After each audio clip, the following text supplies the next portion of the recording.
मेरा नाम दिव्या अरोड़ा है और मैं यहाँ अपने फादर इन लॉ के बारे में बात करना चाहती हूँ, जिनका नाम मिस्टर के अरोड़ा है। और इनकी थोड़ी सी एक मेडिकल हिस्ट्री रही है, जहाँ पर अगस्त में पापा को सीवियर लंग इन्फेक्शन हुआ था, जिसकी वजह से हमने ईस्ट दिल्ली में उनको एक प्राइवेट हॉस्पिटल में एडमिट कराया। और उसी दौरान एग्ज़ामिनेशन के टाइम पता चला कि पापा को लेफ़्ट किडनी में एक ट्यूमर है।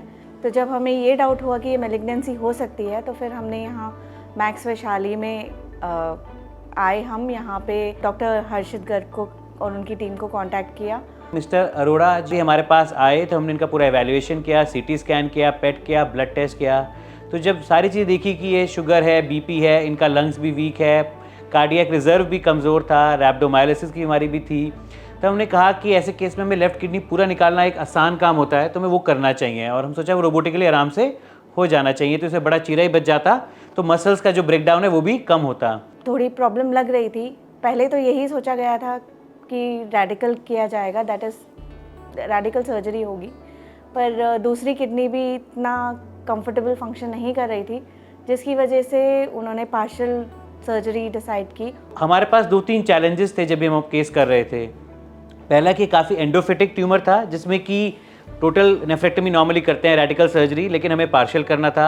सेकेंड है क्योंकि इनकी एज थी, इनको बीमारियां थी, शुगर थी, इनको रैप्डोमायोलिसिस था, तो अगर हम बड़ा चीरा देके ये ऑपरेशन करते तो उससे और इनकी रिकवरी में डिले होता। तो हमें ये ऑपरेशन रोबोटिकली ही करने का प्रयास करना था, और साथ में हमें इनको मैनेज करना था कि दोबारा बीमारी ना हो, इसलिए सर्जिकल ड्यूरेशन में काफ़ी कम रखनी थी। तो इन सब चैलेंजेस को हमने एक्सेप्ट किया और हमने इनको ऑपरेशन से एक दिन पहले एडमिट किया, पूरा ऑप्टिमाइज़ किया, और हमने इनका सक्सेसफुली रोबोट द्वारा पार्शियल नेफ्रेक्टमी किया, जिससे हम ट्यूमर निकाल पाए और किडनी को हमने बचा लिया। So that means only the tumour has been removed.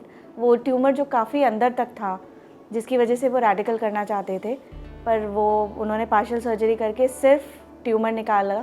Operation रोबोटिकली successful हुआ। एक दिन इन्हें आईसीयू में रखने की ज़रूरत पड़ी, उसके बाद हमने इनको डे 4 पे हॉस्पिटल से डिस्चार्ज कर दिया। उसके बाद ये नॉर्मल रूटीन एक्टिविटी कर पाए। 4 दिन हॉस्पिटल में रहा मैं, बहुत अच्छी ट्रीटमेंट हुई है मेरी, कोई दिक्कत नहीं आई है।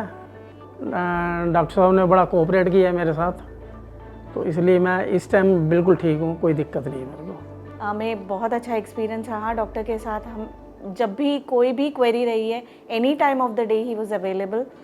हमसे ज़्यादा यहाँ के स्टाफ ने पापा का ख्याल रखा है, so we are very much satisfied.